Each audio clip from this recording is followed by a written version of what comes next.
안녕하세요 여러분.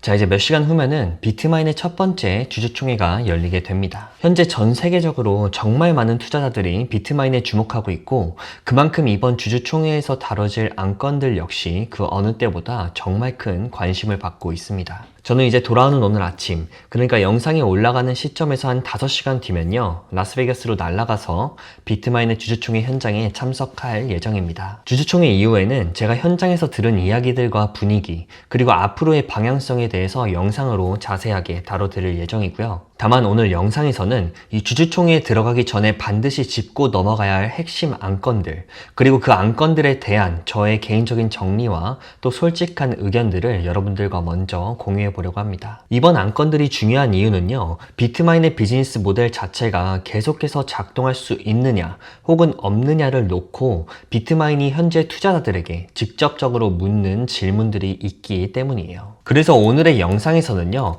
발행 주식수 확대 안건에 대한 것, 그리고 주가 희석에 대한 오해와 팩트를 다뤄볼 거고요. 그리고 세 번째로는 톱니 보상 패키지에 대한 제 생각까지도 나눠보려고 합니다. 그리고 네 번째로는 이 모든 안건들을 찬성 혹은 우리가 반대를 했을 때 각각 어떤 시나리오가 나올 수 있는지를 정리해 드릴 겁니다. 자, 그리고 제가 운영 중인 X 비트마인 커뮤니티에 조인하시면요, 저를 비롯한 다양한 분들의 인사이트를 공유 받으실 수가 있으니까 꼭 참고를 해주시길 바랍니다. 자, 그러면 지금부터 비트마인의 첫 번째 주주총회 안건들을 하나씩 한번 살펴보겠습니다. 자, 첫 번째로는요, 발행 주식수죠. 이 주식수를 현재 5억 개를 가지고 있는데 이것을 500억 개로 늘리는 안건에 대한 정리와 의견을 드리겠습니다. 일단 이 안건은요, 50대 1%의 투표 찬성을 얻어야만 승인이 됩니다. 이게 굉장히 리스크가 큰 투표인 건 사실이에요. 그래서 회사는요, 이걸 한 번에 끝내고 싶다라는 원앤던을 외치고 있죠. 그 이유는요, 이 승인 자체가 굉장히 어렵기 때문입니다. 그리고 사람들이 왜 하필 지금 이렇게 많은 발행수를 늘리느냐 라는 질문에 대해서요, 비트마인 측은 이렇게 답을 해줬는데요. 만약에 필요할 때까지 기다렸다가 한다면 우리들은 시간을 잃는다. 왜냐하면 주주투표는 몇 달이 걸리는 작업이기 때문이라는 거죠. 따라서 많은 투자자들이 불만을 갖고 있는 이 주식수를 100배로 늘리는 안건은요, 회사가 설명해주고 있는 이 시간을 잃는다는 측면에서 바라보면 사실 투자자에게도 좋을 건 딱히 없다라고 저는 생각을 합니다.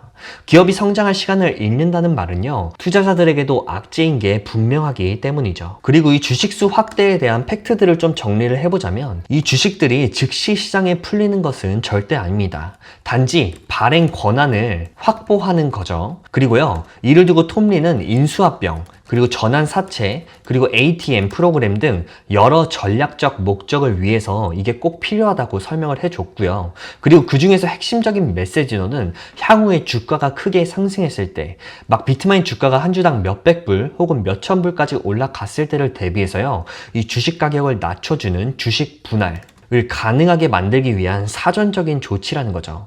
그러면서 톱니가 제시한 공식이 하나가 있는데요, 그건 바로 이거죠. 자, 0.0015 곱하기 이더리움 가격, 그리고 이더리움의 증가분을 더하면 이거를 이더리움 per share accretion 공식이라고 하는데요. 즉 비트마인은 단 한 번도 프리미엄이 1 이하일 때 주식을 발행한 적이 없다라는 겁니다. 그리고 제가 지난 영상에서도 말씀을 드리긴 했었는데 이게 중요한 포인트인 것 같아서 다시 한번 짚어드릴게요. 지금 현재의 주식수를 늘리는 안건이 통과되지 못했을 때 생기는 가장 큰 문제는 바로 이건데요. 현재 비트마인은요, 본인들이 가지고 있는 총 주식 보유량의 거의 끝까지 도달을 했습니다. 비트마인이 발행할 수 있는 현재 총 주식수는요, 5억 주인데 그 중에 4.3억 주가 이미 소진이 되었기 때문이에요. 이게 무슨 말이냐면 이제 남은 약 7천만 주 정도가 다 소진이 되면요, 비트마인은 더 이상 이더리움을 매집할 수 없게 됩니다. 그리고 추가로 M&A도 더 이상 할 수가 없게 되고요. 즉 회사는요, 성장을 멈추게 된다라는 뜻이에요. 그래서 비트마인은 이렇게 말을 하는데요. 주당 이더리움을 잘 성장시키고 주당 스테이킹 수익을 복리로 키워내기 위해서 이 안건의 승인이 반드시 필요하기 때문에 찬성을 해달라. 이게 현재 비트마인의 입장인 거죠. 자, 그럼 이제 시나리오를 한번 그려볼 건데요. 만약에 이 안건에 대해서 우리 모두가 반대표를 던진다면 비트마인은 과연 어떻게 될까요? 일단 현재 비트마인이 가지고 있는 현금은요, 약 10억 달러, 그리고 승인된 주식수는 5억 주 정도가 되죠. 그리고 그 중에서 이미 4.3억 주가 발행이 되었습니다. 즉 더 이상 증자할 주식이 없기 때문에 때문에 희석 자체가 불가능해지겠죠. 자, 그렇다면 희석이 안 되면 어떻게 될까요? 비트마인은요, 이더리움 매수를 멈출 수밖에 없게 됩니다. 그러면서 지금까지 이어져 온 비트마인의 이더리움 가치 축적이 멈추게 되는 거죠. 그래서 결과적으로 기존 주주들이 더 큰 피해를 보게 됩니다. 자, 이런 상황이 펼쳐지게 된다는 거죠. 자, 그러면 이제 반대로 찬성을 한다면 어떻게 될까요? 비트마인은요, 시장가 증자인 ATM을 하게 될 겁니다. 즉, 주당 가치는 희석되게 되겠죠. 하지만 여기서 잠깐 짚고 넘어갈 건 뭐냐면요, 지금 이걸 들으신 여러분들이 만약에 내 주식이 희석된다고? 라고 하면요, 여러분들은 제 영상을 제대로 안 보신 분들이겠죠. 여기에서의 핵심은요, 그 희석이 과연 주주들에게 유리한 희석으로 돌아오냐 이거겠죠.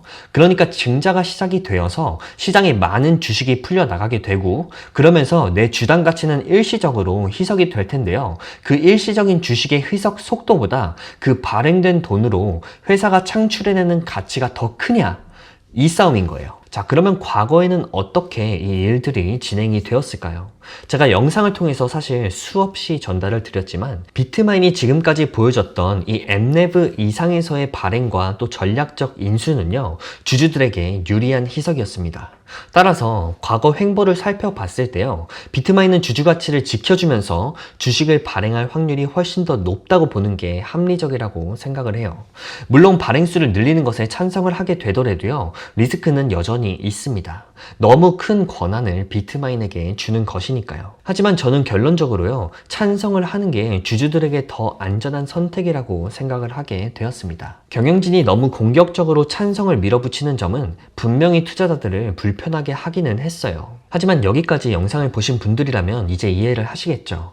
이게 통과가 되지 않는다면 생겨날 악재가 훨씬 더 큽니다. 왜냐면 이 비즈니스의 모델 자체가 멈춰버리기 때문이죠. 그래서 제가 내린 최종적인 결론은요, 완전히 편하진 않지만 결국 찬성표가 더 현명한 선택이다 가 된 거죠. 자, 그래서 만약에 아주 만약에 반대표가 이긴다면 어떻게 되냐면요, 비트마인은 최소 6개월 동안 아무것도 못하게 될 겁니다. 왜냐면요, 이더리움 매수가 기술적으로 중단될 수밖에 없기 때문이죠. 그리고 그에 따라 비트마인의 성장률은 제로가 되겠죠.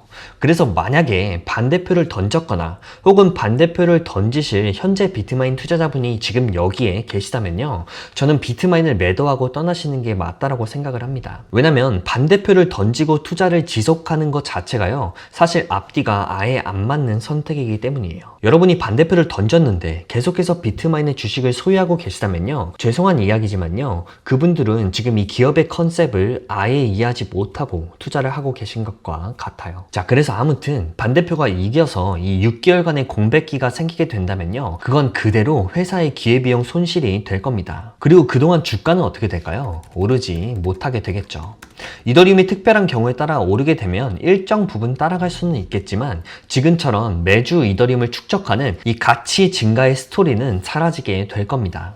마지막으로 톰리가 한 말을 인용하면서요, 발행 주식수 안건에 대한 이야기는 마무리를 할 건데, 톰리가 뭐라 그랬냐면요, 바로 제안에 반대하는 것은 비트마인의 성장을 0으로 만드는 것과 같다 라고 이야기를 했습니다. 자, 이제는 좀 더 거시적인 관점의 스토리를 그려볼 겁니다. 비트코인과 이더리움 가격과 그에 따른 주식 분할에 대한 이야기인데요, 먼저 비트와 이더 가격 예측을 보면요, 톰리는 비트코인이 25만 달러로 가면요, 이더리움은 약 12,000달러가 될 수 있다고 했는데요, 그리고 만약에 비트코인이 21년도 고점으로 간다면 이더리움 가격은 22,000달러가 된다는 것이고, 더 나아가서 이더리움이 글로벌 결제 인프라가 된다면요, 그때 이더리움의 가격은 62,000달러, 그리고 만약에 비트코인이 100만 달러가 된다면요, 그때 이더리움의 가격은 25만 달러가 된다라는 말이죠. 그리고 이에 따른 비트마인 가격은요, 이더리움의 가격이 22,000불일 때 비트마인은 500불, 그리고 만약에 이더리움의 가격이 62,000달러로 갔을 때 비트마인의 가격은요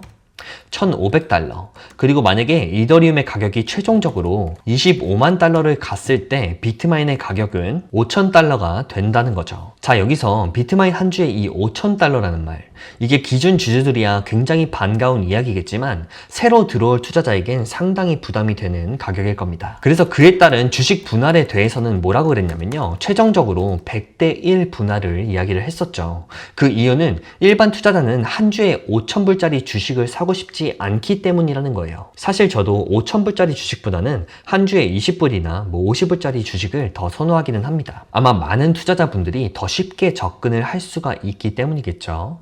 과거에 엔비디아나 테슬라가 그렇게 주식 분할을 했던 것처럼요. 따라서 저는 개인적으로 이 안건이 주주들에게 중대한 피해를 준다고 보지는 않습니다. 다만 타이밍에 대한 아쉬움이 있다. 이 정도인 것 같아요. 예를 들어서 비트마인 주가가 $100, $200까지 올라간 뒤에 이 안건을 상정했다면 주주들은 더 열린 마음으로 투표에 임했을 수도 있었겠다라고 생각을 합니다. 하지만 장기적으로 보면요. 저는 여전히 이것이 회사의 미래를 대비하는 조치라고 생각을 하고 있어요. 자, 그리고 마지막으로요. 톱니의 보상 패키지 안건에 관한 의견입니다. 이게 금액은 큰 게 맞는 것 같아요. 하지만 투자자들이 생각해야 되는 부분은요. 단순 금액의 크기보다는 만약 톱니가 아닌 다른 의장이 지금 이 비트마인의 의장석에 앉아 있었다면 비트마인은 지금과 같은 관심을 받을 수 있었을지에 대한 부분인 것 같아요. 자, 여러분.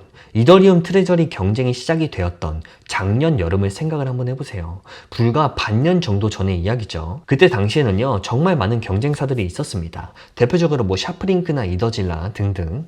근데 고작 반년이 지난 현재 시점에서 보니까요, 그 중에 비트마인만이 유일하게 좋은 성과를 보여준 회사가 되었습니다. 현재 다른 이더리움 트레저리 기업들을 보면요, 현재 자사주를 지키기 위해서 매입한 이더리움을 팔아야 하거나 아니면 현재 회사의 생존 자체를 걱정해야 되는 상황까지 오게 되었죠. 하지만 비트마인은요, 현재 14억 달러 규모의 자산을 단 1센트의 부채도 없이 운영해내고 있습니다. 그리고 그와 동시에 현금은 1조 원 이상을 들고 있고요. 그리고 이제는 스테이킹으로 수익까지 창출을 해내고 있습니다.